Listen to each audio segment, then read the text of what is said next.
Olá, mulheres lindas e maravilhosas, mulheres seguidoras aí do canal Noiva Prudentes. Eu quero agradecer desde já o convite, né? Estou aqui ao convite da nossa irmã Érica.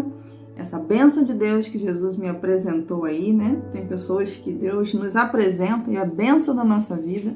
Eu sou muito grato pela vida da irmã Érica, né? E poder estar aqui mais uma vez. Agradeço pela confiança e essa oportunidade de estar aqui compartilhando um pouquinho, né, das nossas experiências, daquilo que o Espírito Santo ministra ao nosso coração. Assim como todas vocês, né, estão aí acompanhando, já deixaram a sua contribuição maravilhosa aqui. Todas são vasos, todas são escolhidas do Senhor e sempre tem algo para passar e nos acrescentar. E hoje eu estou aqui com essa oportunidade e sou muito grata a Deus pela vida da nossa irmã Érica. E principalmente com esse tema, né, tão maravilhoso, né? E todos os temas, né, que eu creio que Deus coloca no coração dela são temas abençoadores, né, para a nossa vida. E quando ela falou sobre esse tema, o sabor do fruto, né, eu já comecei ali a pensar, eu acho que com todo mundo, né, acontece isso, né, quando a gente recebe o tema, a gente já começa a se mover, a pensar, né, o que falar, o que o Espírito Santo vai tratar, porque primeiramente ele trata com a gente, né, a gente recebe primeiro, para depois poder passar. Então isso é muito poderoso. E eu comecei ali a perguntar ao Senhor o que falar, né, sobre o sabor do fruto. E quando eu penso em fruto, né, eu comecei a pensar, o fruto é algo que precisa ser gerado, né? E quando se fala em gerar, eu penso em gerar com algo que é vida, né? Porque eu faço ali a comparação de nós mulheres quando geramos, né? Nós damos vida a um ser e todo o nosso corpo começa a se movimentar, todo o nosso corpo puxa ali, começa a puxar energia para dar vida, para dar vigor, para dar movimento a esse novo ser que está sendo gerado, há todo um esforço. E quando se fala de gerar, também fala de processos, fala de fases, porque quando a mulher está grávida, né, eu me lembro quando eu estava grávida, cada consulta, né, cada mês que ia passando, era uma fase diferente na vida daquele bebê lá dentro. E a gente acompanha, né, ali com todo carinho, com as nossas ansiedades, né, porque a gente fica imaginando como é que vai ser quando nascer, aquela coisa toda. Mas a gente tem que esperar os processos. Não adianta a gente adiantar. A não ser em alguns casos, né, que acontece, às vezes nascer prematuro em si, mas o normal é que se espere, né, aquele tempo, né, de 9 meses. A gente sabe que ele está sendo gerado ali dentro e vai ter o tempo de nascer, o tempo de vir à luz, o tempo de você colocar nos braços aquele bebê. Então veio muito essa palavra, o gerar, né, ligado a esse fruto. E quando, né, eu anotei aqui algumas coisas para eu ir lendo para vocês. Quando a gente pensa no gerar, como eu já falei, todo algo que é gerado precisa de esforço, né? Ele requer energia, requer vida, né? Não tem como uma árvore morta gerar alguma coisa. Precisa ter vida nessa árvore para que ela tenha energia, para que ela venha gerar. Precisa ter vigor, né? Para se gerar, precisa esperar o tempo, cada fase. Eu me lembro até hoje, meus filhos um já tem 10, o outro fez 13 agora, né? O de 10 já vai fazer 11 daqui a 2 meses, mas eu me lembro claramente cada fase, de cada ultrassonografia, e que já estava mexendo isso, e que já estava desenvolvendo aquilo. Cada processo está desenvolvendo uma coisa. E isso requer o quê? Tempo. São fases, são os processos. Nós também passamos por processos, e quantos processos nós passamos. E cada processo é um aprendizado, cada processo é um ensinamento. E cada processo está se gerando alguma coisa dentro de nós. Deus está arrancando coisas, Deus está colocando coisas para que frutos possam vir a ter vidas, né, na nossa vida lá na frente. O fruto, para ser gerado, precisa estar em conexão com a sua árvore, né? Não tem como um fruto, né, perdido, caído em algum lugar, Se ele já caiu da árvore, um dia ele teve conexão na árvore. Ele precisa ter a conexão para receber a seiva. E aí eu fiquei lembrando das aulas de ciências, né? Quando a gente aprende sobre fotossíntese, sobre a seiva, tem a seiva comum, tem a seiva estruturada, se eu não me engano, né? A seiva mais elaborada, mas tudo isso acontece dentro da árvore porque ela recebe luz, né? A fotossíntese, ela precisa da luz do sol. Eu me lembrei de uma experiência, talvez alguém aqui possa lembrar, alguém que fez essa experiência. É uma coisa que eu não esqueço até hoje. Geralmente lá no segundo, terceiro ano, os professores sempre pediam para fazer aquela experiência da plantinha, que você coloca dentro de uma caixa, né, que tem que ficar num ambiente escuro, você corta ali o quadradinho e deixa ali observando por alguns dias. Quando você tira, a árvore, né, a planta, está inclinada na direção daquele quadradinho que você cortou, porque ela buscou a luz. E nós sabemos que a nossa luz é Jesus. A árvore, até as árvores, elas buscam a luz para sobreviver. Elas buscam a luz para se desenvolver. Ela até cresce ali dentro daquela caixa, daquele escuro, mas aonde está aquele quadradinho que você cortou, você bota, né, a mudinha e você bota a caixa de papelão tampando ela, mas você corta ali um quadradinho e ela começa a se inclinar em direção à luz. E quando você tira a caixa, ela está totalmente tortinha em direção aonde estava aquele quadradinho, porque ela foi buscando a luz. Ela sabe que para ela se desenvolver, ela precisa de luz. E conosco não é diferente. Para a gente desenvolver, a gente precisa ter essa vontade, essa necessidade de buscar essa luz, que é Jesus. É essa luz que vai trazer todo o fortalecimento que a gente precisa, vai fazer aí, comparando, né, essa fotossíntese espiritual, porque através da fotossíntese, né, é liberado o oxigênio, a água, aquilo que as raízes extraem da terra, vai fazendo todo aquele processo, a seiva que vai começando a ser gerada. A seiva na árvore é como sangue no nosso corpo. Ela leva para os galhos, para as folhas, todo o alimento que a árvore precisa para gerar, para dar fruto, para gerar as flores, para a partir das flores gerar aquele fruto. E aí, quando eu me lembrei dessa questão da conexão, que o fruto para ser gerado precisa estar em conexão com a sua árvore, recebendo a seiva, o alimento, que no nosso caso essa seiva é o Espírito Santo.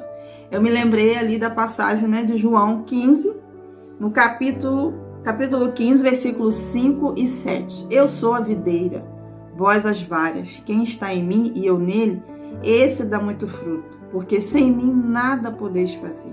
Conexão. Não tem como dar fruto se a gente não tiver em conexão com a videira. Se vós estiverdes em mim e as minhas palavras estiverem em vós, pedireis tudo o que quiseres e vos será feito. E olha, a gente ainda tem uma recompensa, né? É de pedir tudo que você quiser e Deus te atender rápido quando você está nessa conexão. Além de você dar o fruto, você ainda tem recompensa, porque Deus não fica devendo nada a ninguém. Se a nossa árvore não gera fruto, somos estéreis e corremos o risco de ser arrancada, lançada fora, ser arrancada por falta de utilidade. No reino de Deus não podemos ser inúteis. Olha que perigo quando nós não estamos conectados e nem estamos gerando fruto. O propósito de Deus é que nós estejamos na sua presença conectados, e conectados não tem como não dar fruto. É o propósito de Deus. Primeiramente, que estejamos conectados, porque o fruto vai ser uma consequência da nossa conexão com Ele. Se alguém não estiver em mim, será lançado fora. É o versículo 6 do capítulo 15 ainda de João. Se alguém não estiver em mim, será lançado fora, como a vara, e secará. E os colhem e lançam no fogo e ardem. Olha o perigo de não estar em conexão.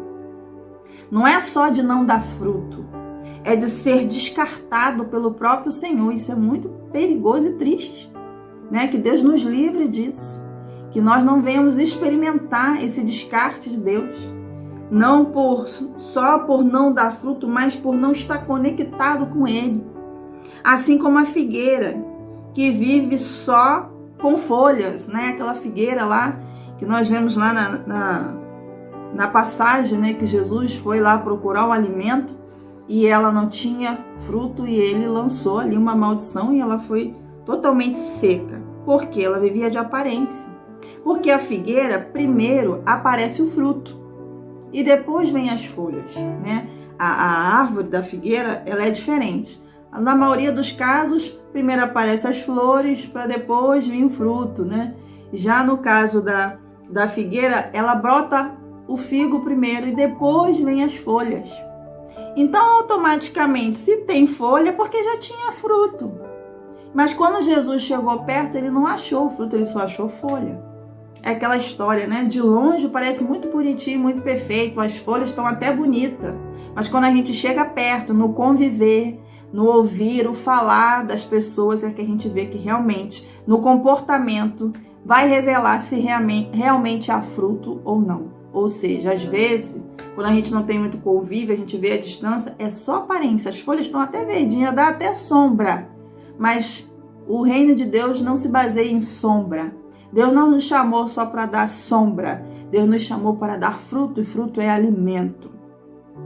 Então a figueira estava só de aparência. Então Deus não quer isso. Deus amaldiçoou e aí pode acontecer, como nós lemos aqui no versículo 6, a gente ser lançado fora.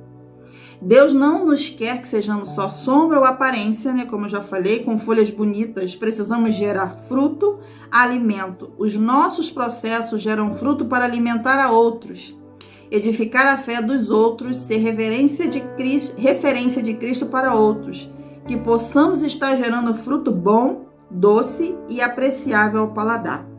Fruto desenvolve sementes. Das sementes, há a multiplicação desse fruto. Quanto mais você compartilhar, transbordar desse fruto, esse alimento se multiplicará e alcançará novas vidas. Vai servir para quem está ao seu redor e a outros de longa distância. E diga-se de passagem que os de perto, né? O nosso próximo mais próximo é que tem que se alimentar desse fruto. Que é a nossa família, né? Quem é o nosso próximo mais próximo? Agora, o que pode fazer a árvore não dar fruto? É algum tipo de doença nessa árvore. Ervas daninhas, pulgões. Então, vamos ter cuidado com os pulgões da vida, as ervas daninhas. Cuidado com os pulgões, que pode ser símbolo da inveja. Pode ser símbolo da falta de perdão. Pode ser símbolo de mágoa, egoísmo, a soberba, né, a desobediência, enfim, existem várias coisas que podem representar essa erva daninha, esses pulgões que podem adoecer essa árvore. Enfim, né? Esses pulgões podem estragar a árvore, adoecer a árvore, ela pode até conseguir gerar algum fruto, porém serão maus, podres, pois a carne também dá fruto. Lá em Gálatas fala também dos frutos da carne. Ou seja, ela não deixa de dar fruto, mas porém ela dá uns frutos maus. Então ela pode estar doente, essa árvore, né? Que o Espírito Santo possa nos curar, né? Se alguém que for alcançado esse vídeo ainda tem alguma coisa para ser curada, está doente espiritualmente e não está conseguindo dar os seus frutos bons, que o Espírito Santo de Deus te alcance e te cure. Te livre de toda mágoa, de toda angústia, de toda ferida, de toda marca do passado, que possa estar adoecendo e te impedindo de gerar os bons frutos, o bom fruto para o Senhor. E que a sua verdadeira conexão possa ser plena com o Senhor e você consiga gerar de verdade frutos bons e agradáveis, não só para os de fora, mas como eu falei, primeiramente o próximo mais próximo, que é da sua casa, da sua família. Então, deixa aí uma pergunta, né? Que tipo de fruto estamos dando, bom ou mal? Da carne ou do espírito? Para dar fruto, a árvore precisa primeiramente estar plantada, né? É a conexão. Em que tipo de solo você está fincada? A árvore precisa de luz, como eu já falei, aquela fotossíntese, né, espiritual. Nossa luz é Jesus. Precisa ser regada, precisa de água. Água, símbolo da palavra, símbolo do Espírito Santo. Com isso produz a seiva, alimento que corre dentro da árvore, que alimenta os seus galhos e folhas, geram energia, vida, combustível para gerar esse fruto, esse alimento. Seremos como árvores plantadas ao ribeiro. Quanto mais estudar a palavra, buscar a fonte, mais raízes fortes teremos e mais produção conseguiremos dar. Né? Com mais produção nós conseguimos alcançar. E aí eu deixo também em Jeremias, né, que diz: ele será como uma árvore plantada junto às boas águas e que estende as suas raízes para o ribeiro. Uma árvore que não se afligirá quando chega o calor, porque as suas folhas estão sempre viçosas. Não sofre de ansiedade durante o ano da seca, nem deixará de dar seu fruto. Pois essa é de Jeremias. E agora Salmos 1:3. A referência de Jeremias eu esqueci de anotar aqui, mas eu vou colocar aqui para vocês. Salmos 1:3 diz: pois será como a árvore plantada junto ao ribeiro de águas, a qual dá o seu fruto na estação própria, e cujas folhas não caem, e tudo quanto fizer prosperará. Olha que interessante, né? Diz também aqui o que a gente acabou de ler em Jeremias: uma árvore que não se afligirá quando chega o calor, porque as suas folhas estão sempre viçosas. Não sofre de ansiedade durante o ano da seca, nem deixará de dar o seu fruto. Ou seja, ainda que venha a crise, ainda que venha a dificuldade, quando você está conectado de verdade na videira, na árvore, mesmo assim, você não deixa de dar fruto. Mesmo em tempo de sequidão, mesmo em tempo de escassez, às vezes. Quantas das vezes nós passamos por um momento de escassez em várias áreas da nossa vida? E mesmo assim, quando você está conectado na fonte, quando as suas raízes estão verdadeiramente no solo bom, e você está conectado na videira que é Cristo, buscando essa luz, sendo regado pela palavra, você mesmo assim não vai deixar de dar fruto, porque as suas folhas vão estar sempre viçosas, vão estar sempre regadas pelas águas do Espírito, e você vai conseguir suportar o calor da luta, o calor da aflição. Deus nos chamou para darmos fruto. Produzir fruto é produzir vida. Ele produz através do Espírito Santo em nós a seiva que toda árvore precisa. É o Espírito Santo, né? No nosso caso. Não adianta ser abacateiro e não dar abacate. Né? Deus chamou cada um para uma obra. Deus chamou a cada um com um propósito. E você tem que realizar esse propósito. Não adianta só dizer que é e não executar e não praticar. Então que você possa dar fruto, né? De verdade. E aí eu queria falar um pouquinho sobre o fruto do amor. Né? O amor, Deus, a Bíblia fala que nós temos que amar a Deus acima de todas as coisas, em Mateus, no capítulo 22, no versículo 36 ao 39, fala sobre isso.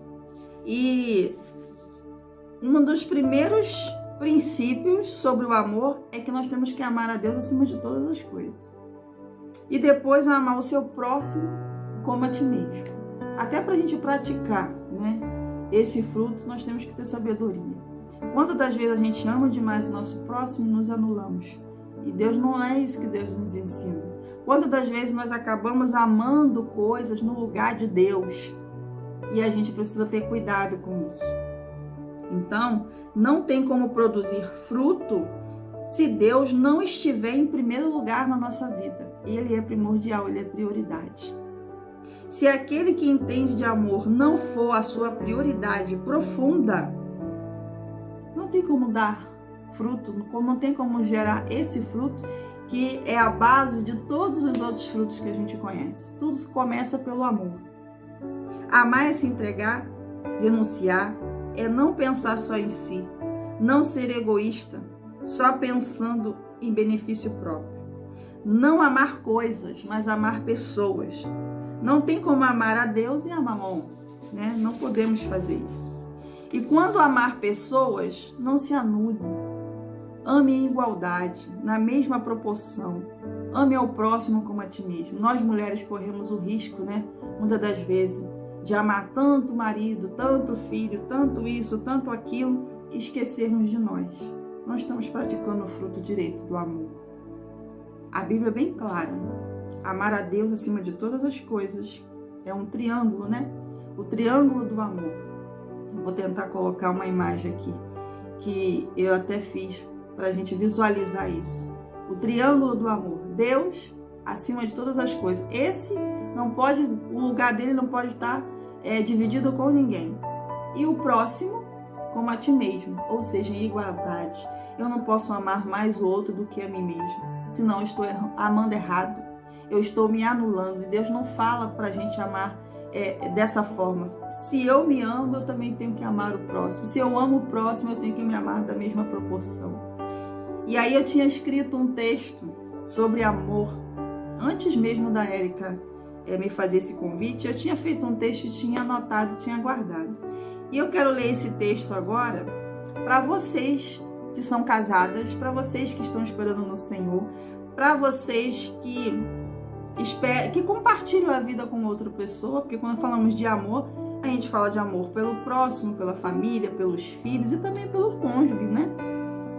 Então eu quero ler aqui esse pequeno texto, quero que você medite e você avalie se você está realmente amando da maneira certa, se tem alguma coisa que você precisa reavaliar, repensar e refazer. Isso também é fruto, né? Texto sobre o amor. Se não é para sentir a dor do outro, não é amor. E quando se fala de casal, fala de um corpo só. Não adianta, né? Um tá sofrendo e o outro não tá sentindo nada, tem alguma coisa errada. Se tem inveja e disputa, não é amor. Pode parecer meio louco, mas existem casais que se disputam, né? Eu vivi isso, né, no meu casamento, num tempo atrás, em que o marido disputava comigo, né? Se tem soberba, se acha melhor que o outro, não é amor. Se há egoísmo e interesse próprio, não é amor. Não tem paciência, não é amor. Não tem fidelidade, não é amor. Se tem mentira, não é amor. Se o meu problema não é o seu problema, não é amor.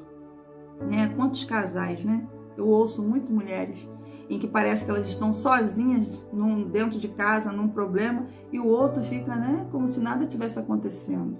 A minha dor tem que ser a dor do esposo. A dor do esposo tem que ser a dor da esposa.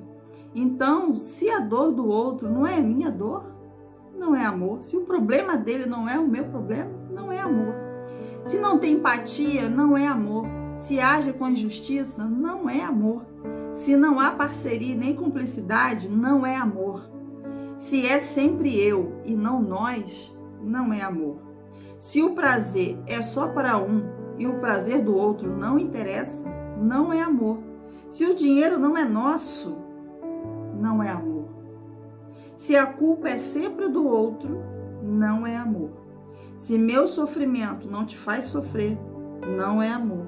Se não tem responsabilidade, compromisso com o outro, não é amor. Então é um pequeno texto, né, que eu tinha escrito sobre algo que Deus tinha palestrado comigo a respeito de amor entre casais. Que você possa aí, né, meditar. Eu espero que essa contribuição possa fazer você refletir. E eu tenho certeza que o Espírito Santo possa falar melhor ao seu coração. E eu quero mais uma vez agradecer, né, a minha passagem por aqui, que você possa ser ricamente abençoado e abençoada em nome de Jesus. Um grande beijo para você.